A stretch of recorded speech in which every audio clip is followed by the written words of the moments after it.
Hello বন্ধুরা, আমি আরেকটা রেসিপি নিয়ে আসলাম। আলুগুলোকে প্রথমে ভেজে নিলাম, আর এখানে সর্ষ দিয়ে ভালো করে মেখে নিয়েছি। কালো জিরা ফোড়ন দিয়ে এবার ওই ঝোল সমেত মাছগুলো দিয়ে দেব। তো একদম শর্টকাটে ইলিশ মাছের শস্য। তোমরা কে কে খেতে ভালোবাসো অবশ্যই এরকম করে বানাবে। একদম শর্টকাট, খুব তাড়াতাড়ি হয়ে যায়। তাই এবার দিয়ে দিলাম, ঢেকে নিব,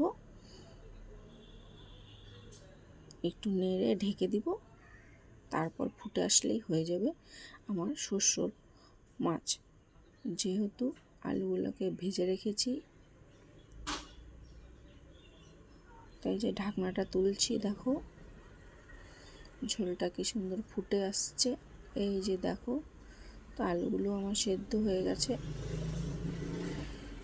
তো নামিয়ে নেব। এবার একটু সর্ষের তেল আর 2-4টা কাঁচা লঙ্কা দিয়ে দিলাম, দিয়ে নামিয়ে নিলাম। এই যে আমার শস্যর তরকারি হয়ে গেছে। ভালো লাগলে লাইক কমেন্ট করে পাশে থাকবে। টাটা, তোমরাও সবাই ভালো থাকবে।